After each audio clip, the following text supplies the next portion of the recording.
name is Arianna Camerlin. Today I'm going to be talking to you a little bit about the differences in deaf culture and hearing culture. So first, it's important to know what culture means exactly before we dive in. Culture is the behaviors of a group of people. It can be their art, their music, their language, their traditions, things like that. So deaf versus hearing culture on this side is deaf culture. We have some deaf norms. For communication, it's clear and direct. Deaf people are going to tell you exactly what they mean. They're not going to sugarcoat anything. If you've gained weight, they're going to let you know. And they're not meaning to be rude at all, but what they see is what they're going to tell you. They distribute all information, meaning they're going to tell as many people as possible about sales, deals, or whatever. Details, the deaf community wants to know exactly what happened. They want to know who it was, what happened, when, where, etc. For contact in the deaf culture side, direct eye contact is needed when signing with someone. You need to make sure you're looking at them and maintaining that so they know that you're paying attention to their signs. Maintaining that eye contact and using facial expression is very important.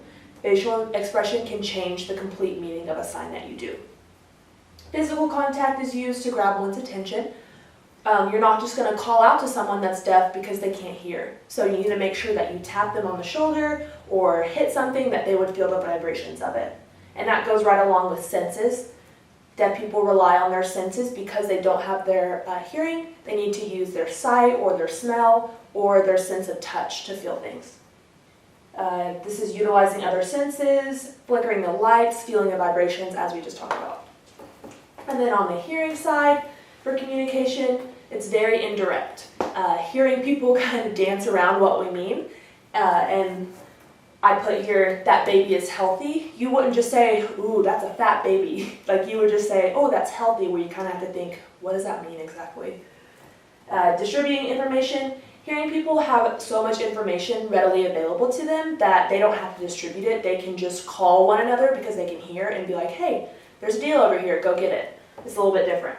And then in details, they're not going to give you more information than necessary. You're going to keep it quick, short, because again, we have that access to information. Contact, long-lasting eye contact can mean different things. Because we can hear, we don't have to keep our focus on them, on the other person we're talking to.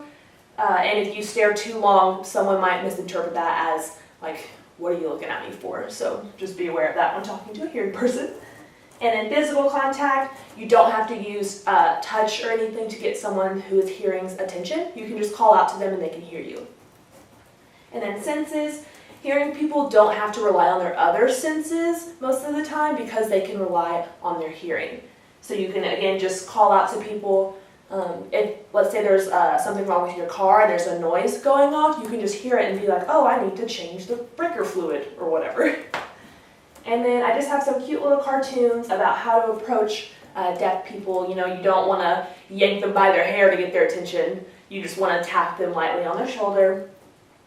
And then down here, really important, Deafhood. This is a huge part of deaf culture. And what that means is deaf individuals accepting or actualizing their identity of their culture. It's not something that happened to them, it's just who they are. It's their identity. Yeah, that's all I have for you. Thank you.